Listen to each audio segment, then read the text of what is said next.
வணக்கம். இன்னைக்கு நாம பார்க்க போற பதிவு அறிவியலும் மனித வாழ்வும். அறிவியல் மனித குலத்திற்கு கிடைத்த மிகப்பெரிய வரம் அப்படின்னு சொல்லலாம். அறிவியலும் தொழில்நுட்பமும் இல்லைன்னா நம்மளுடைய வாழ்க்கை இந்த அளவுக்கு எளிமையா இருந்திருக்காது. ஆதி மனிதன் காலம் முதல் இன்று வரை மனித வாழ்க்கையில ஒவ்வொரு நிலையிலும் அறிவியல் சார்ந்த சிந்தனைகள் இருந்துகிட்டே இருக்கு. இந்த அறிவியல் மனித வாழ்க்கையில கொண்டு வந்த மாற்றங்கள் என்னலாம், தொழில்நுட்ப வளர்ச்சியுடைய ஆரம்பம் என்னவா இருந்துச்சு, அறிவியல் சார்ந்த வாழ்வியல் இன்று எப்படி இருக்கு, இதை எல்லாத்தையும் பத்தி இந்த பதிவுல பார்க்கலாம். பதிவுக்குள்ள போறதுக்கு முன்னாடி நம்மளுடைய சேனல் UN அபிஷியல் கற்போம் தமிழை சப்ஸ்கிரைப் பண்ணிக்கோங்க. நான் தமிழ்நதி.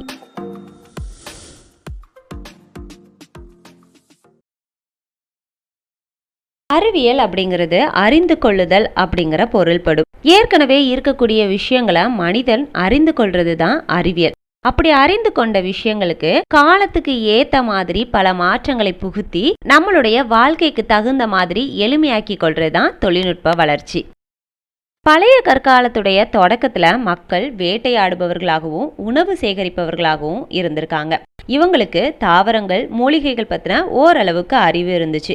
அவர்களுடைய உணவு அதனால ரொம்ப சுகாதாரமானதாகவும் இருந்துச்சு. அன்றைய மக்களுடைய தொழில்நுட்ப திறனை அவர்கள் உருவாக்கிய கற்கள் கொண்டு நம்மளால அறிந்து கொள்ள முடியும். அடுத்ததா புதிய கற்காலம். இது மனிதர்கள் வேட்டையாடக்கூடிய வாழ்க்கை முறையிலிருந்து மாறி விவசாயத்தை அடிப்படையாக கொண்ட வாழ்க்கை முறைக்கு மாற தொடங்கிய காலம் இந்த காலம். அதாவது உணவு தேடிய காலத்திலிருந்து மாறி தங்களுக்கான உணவை தாங்களே உற்பத்தி செய்யக்கூடிய காலகட்டம் தான் இது. புதிய கற்காலத்துல மனிதர்கள் பொருட்களை கையாளுவதற்கும் வடிவமைப்பதற்கும் கற்றுக்கொண்டிருந்தனர். மனித வரலாற்றின் மிகப்பெரிய கண்டுபிடிப்பு அப்படின்னு சொல்லக்கூடிய நெருப்பை கையாளுறதுக்கு புதிய கற்கால மக்கள் தெரிந்து கொண்டிருந்தனர். மனிதனின் தொழில்நுட்ப வளர்ச்சியின் ஒரு காலகட்டம் தான் புதிய கற்காலம். அடுத்ததா உலோக காலம். புதிய கற்காலத்தை தொடர்ந்து வந்த காலத்தை செம்பு கற்காலம் இல்லனா உலோக காலம் அப்படின்னு சொல்றது உண்டு. இந்த காலகட்டத்துல வாழ்ந்த மக்கள் உலோகத்தை உருக்கி வார்க்கும் தொழில்நுட்பத்தை கண்டுபிடித்ததோடு உலோகத்திலான பொருட்களை உருவாக்கி பயன்படுத்தவும் செஞ்சாங்க. அது மட்டும் இல்லாம உலோகத்தை சரியான அளவுல கலந்து பல புதிய பொருட்களை உருவாக்கவும் செஞ்சாங்க. மனிதனுடைய மகத்தான கண்டுபிடிப்புகள்ல ஒன்று சக்கரம். ஆரம்ப கால கண்டுபிடிப்பாக சக்கரத்தை சொல்றதும் உண்டு. ஆனா விவசாயம், படகுகள், நெய்த துணி, மண்பாண்டங்கள் இதெல்லாம் கண்டுபிடிச்சதுக்கு அப்புறமா தான் சக்கரத்துடைய பயன்பாடு வந்துச்சு. இதுக்கு அப்புறமா வந்த மன்னராட்சி காலங்கள்ல பல புலவர்கள் அறிவியல் கருத்துக்களை தங்களுடைய இலக்கியங்கள்ல பதிவு செஞ்சிருக்கிறாங்க. தமிழ் இலக்கியங்கள்லையும் நிறைய கருத்துக்கள் அறிவியல் தொடர்பாக பதிவு செய்யப்பட்டிருக்கு. அது என்னென்ன அப்படின்ட்டு பார்க்கலாம். பரிமளா அவர்கள் தன்னுடைய நூல்ல தொழில்நுட்ப மேலாண்மை குறித்து பேசியிருக்கிறாங்க. சிந்து சமவெளி நாகரிகம், கீழடி நாகரிகம் இங்கெல்லாம் கண்டெடுக்கப்பட்ட சுட்ட செங்கலை வச்சுதான் அன்றைக்கு தமிழர்கள் வீடுகளை அமைச்சது போல இன்னை வரைக்கும் நாம வீடுகளை கட்டிட்டு இருக்கோம். அது மட்டும் இல்லாம இரும்புகளை உருக்கி வாள், ஈட்டி போன்ற ஆயுதங்களெல்லாம் தமிழர்கள் செஞ்சு வெளிநாடுகளுக்கு ஏற்றுமதி செஞ்சிருக்கிறாங்க.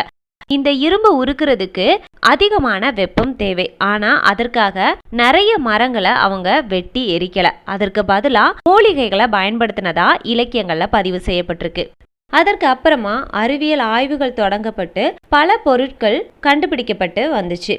அறிவியல் ஆய்வுகள் மூலமா ஆக்கப்பொருட்கள் ஒரு பக்கம் கிடைச்சாலும் மறுபக்கம் அழிவும் இருந்துச்சு. ஆனாலும் மக்கள் அறிவியலால ஏற்படக்கூடிய தீமையை ஒதுக்கி வச்சுட்டு அறிவியலால இருக்கக்கூடிய நன்மையை ஏற்றுக்கொண்டதாலதான் அறிவியல் மேன்மேலும் வளர ஆரம்பிச்சுட்டே இருந்துச்சு. 1454ஆம் ஆண்டு கூடன்பர்க் அப்படிங்கிறவரால அச்சிடு முறை அறிமுகப்படுத்தப்பட்டுச்சு. இதன் மூலமா நிறைய நூல்கள் வெளிவந்துச்சு. இந்த நூல்கள் மூலமா மக்களுடைய அறியாமையும் நீங்கியது. 1870ஆம் ஆண்டு அலெக்சாண்டர் கிரஹாம்பெல் அப்படிங்கிறவரால தொலைபேசி கண்டறியப்பட்ட போது மின்கம்பி இணைப்புகளால தான் அது செயல்பட்டுச்சு. ஆனா இன்னைக்கு ரேடியோ அலைகள் மூலமாகவும் தொலைத்தொடர்பு கோபுரங்கள் மூலமாகவும் கைபேசி வடிவுல இன்னைக்கு நாம அதை பயன்படுத்திட்டு வரோம். இன்றைக்கான உலகத்துல கணினியோட பயன்பாடு ரொம்பவே முக்கியத்துவம் வாய்ந்ததா இருக்கு.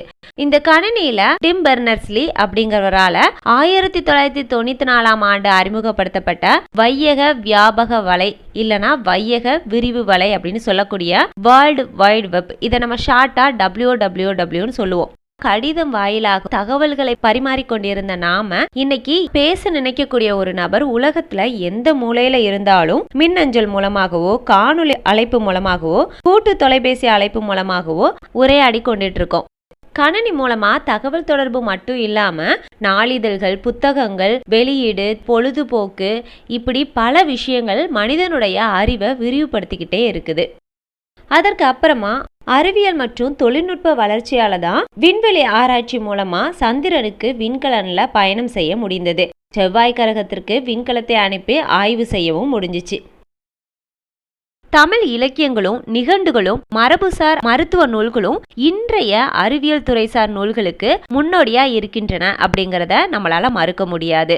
அப்படி எழுதப்பட்ட தமிழ் நூல்கள்ல அறிவியலுடைய 50 பிரிவுகள்னு சொல்லப்படக்கூடிய கணிதம், இயற்பியல், வேதியியல், தாவரவியல், விலங்கியல் இது சம்பந்தப்பட்ட கருத்துக்களும் இடம்பெற்றிருக்கு. அப்படி எழுதப்பட்ட ஒரு சில கருத்துக்களை மட்டும் இங்க நான் பதிவு செய்யறேன். இலக்கியங்கள்ல கூறப்பட்டுள்ள செய்திகள் எல்லாமே உண்மை அப்படின்னு சொல்ல முடியாது. அதே நேரத்துல ஆய்வுக்கு உட்படுத்தினா உண்மையான செய்திகளை அறிந்து கொள்ள முடியும். இதை மறுக்கவும் முடியாது. சங்க நூல்களில் செடி கொடிகள் அப்படிங்கிற நூல்ல இலக்கியத்துல இடம்பெற்றிருந்த தாவரவியல் செய்திகள் கூறப்பட்டுள்ளன. நாரில் முருங்கை நவிரல் வான்பூச் அப்படிங்கிற பாடல் அகநானூர்ல இடம்பெற்றிருக்கு. இந்த சங்க பாடல்ல சுட்டப்படக்கூடிய முருங்கை மரமானது எவ்வளவுதான் முதிர்ந்தாலும் அந்த மரம் எப்போதும் வலிமையா இருந்தது கிடையாது. எளிதில் முறிந்து விழக்கூடிய அளவுக்கு வலுவற்றவையா இருக்குது அப்படிங்கறதா இந்த பாடலுடைய கருத்து. அது மட்டும் இல்லாம முருங்குதல் அப்படிங்கிற சொல்லுக்கு முறிதல், ஒடிதல் அப்படிங்கிற பொருள் சுட்டப்படுது தமிழ் இலக்கியத்துல. இதுல இருந்து எளிதில் முறிந்து விழக்கூடிய தன்மை உடையதா இருக்கிறதுனாலதான் அந்த மரத்துக்கு முருங்கை அப்படின்னு பெயர் சூட்டப்பட்டுள்ளதை நம்மளால அறிந்து கொள்ள முடியும்.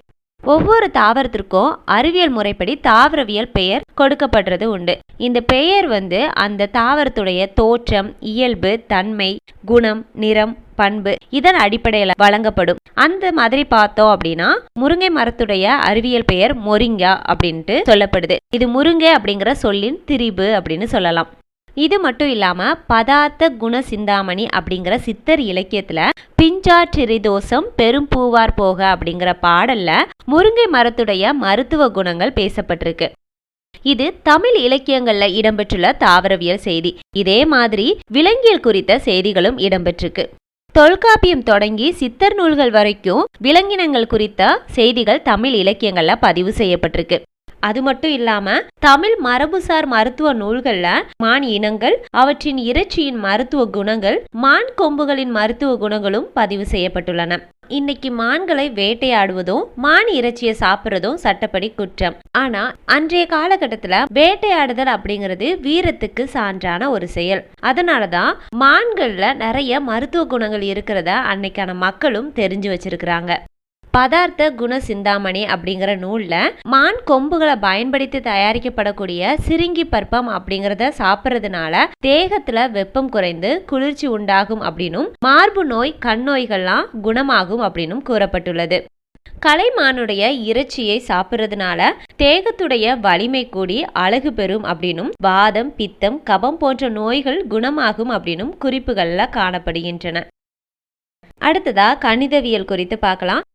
தமிழருடைய கணிதவியல் அறிவு அப்படிங்கிறத தொல்காப்பியம், சங்க இலக்கியங்கள், சோழர் வரலாறு இதிலெல்லாம் இருக்கக்கூடிய குறிப்புகள் வைத்து பார்க்கலாம். விவசாயம், வானியல், வணிகம், கட்டிடக்கலை போன்ற பல துறைகள்ல கணித அறிவு தமிழர்களால பயன்படுத்தப்பட்டு வந்திருக்கு. நீட்டல், நிறுத்தல், முகத்தல் போன்ற மிக துல்லியமான கணிதவியல் அளவீட்டு முறைகளை தமிழர்கள் கையாண்டிருக்காங்க. அது மட்டும் இல்லாம பூஜ்ஜியத்தை குறிக்கக்கூடிய சுழியம் உட்பட பல எண்களையும் குறியீடுகளையும் பயன்படுத்தி வந்திருக்காங்க. அடுத்ததா வானவியல். புறநானூறு, நற்றிணை, சிலப்பதிகாரம் போன்ற நூல்கள்ல வானியல் நிகழ்வுகள் மக்கள் வாழ்வியலோடு இணைந்திருக்கிறத பல குறிப்புகள் பறைசாற்றி நிற்கின்றன. தமிழ் புலவர்கள் கணிதவியலிலும் வானவியலிலும் கற்று துறை போகியவர்களாய் இருந்ததற்கான காரணமா வானத்தில் உள்ள கோள்களை கணக்கிட்டு நாள்கள், ஆண்டுகள், பருவ காலங்கள் போன்றவற்றை வரையறை செஞ்சிருக்காங்க.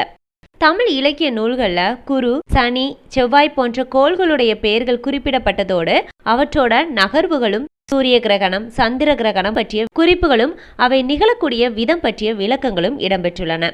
இது மட்டும் இல்லாம காற்றினுடைய திசைகள், பருவமழை, மேகங்கள், மின்னல், இடி போன்ற வானிலை நிகழ்வுகளும் அவற்றிற்கான நம்பிக்கைகளும் தமிழ் இலக்கியங்கள்ல பதிவு செய்யப்பட்டிருக்கு. தமிழ் இலக்கியங்கள்ல இடம்பெற்றுள்ள வேதியியல் கருத்துக்கள் குறித்து பார்க்கலாம். வேதியியல் பொருட்களுடைய பயன்பாட்டால மண் மலடாக மாறக்கூடிய சூழல் இன்னைக்கு உருவாகிட்டு இருக்கு. இதை மீட்டு உருவாக்கம் செய்யறதுக்காகவும் இயற்கை வேளாண்மை தொடர்பான மரபுசார் செய்திகளை தேடி எடுத்து பயன்படுத்த வேண்டிய ஒரு கட்டாயத்துல நாம இன்னைக்கு இருந்துட்டு இருக்கோம். விவசாயியுடைய நண்பன் மண்புழு அப்படின்னு சொல்றது உண்டு. ஆனா இன்னைக்கு அறிவியல் கண்டுபிடிப்பால நம்மளுடைய வாழ்க்கை ரொம்ப எளிமையானதுனால அதே மண்புழுவை கொண்டு தயாரிக்கப்பட்ட உரமான வெர்மி கம்போஸ்ட பயன்படுத்தினாதான் வேளாண்மையை சீர் செய்ய முடியும் அப்படிங்கிற ஒரு நிலைக்கு நம்ம தள்ளப்பட்டிருக்கோம். பழந்தமிழர்கள் பயன்படுத்திய அதே முறைதான். ஆனா நாகரிக மாற்றம் ஏற்பட நம்மளுடைய வாழ்க்கையை நாம எளிமையாக்கிக்கிறதுக்காக இன்னைக்கு அதை வேற மாதிரி பயன்படுத்திட்டு வரோமே தவிர பழந்தமிழர்கள் பயன்படுத்திய அதே அறிவியல் கருத்துக்களை தான் நாம இன்னைக்கு பயன்படுத்திட்டு வரோம் அப்படிங்கிறது மறுக்க முடியாத உண்மை. மனித வாழ்வும் அறிவியலும் அப்படிங்கிற இந்த பதிவுல மனித வாழ்க்கை முழுவதுமே அறிவியலால ஆக்கப்பட்டிருந்தாலும் அதுல ஒரு சில கருத்துக்களை மட்டும் இதுல நான் சொல்லியிருக்கேன். இந்த பதிவு இதோட முடிவு பெறுது. மீண்டும் ஒரு தமிழ் உரையாடலுடன் சந்திக்கிறேன். நான் தமிழ்நதி. நன்றி.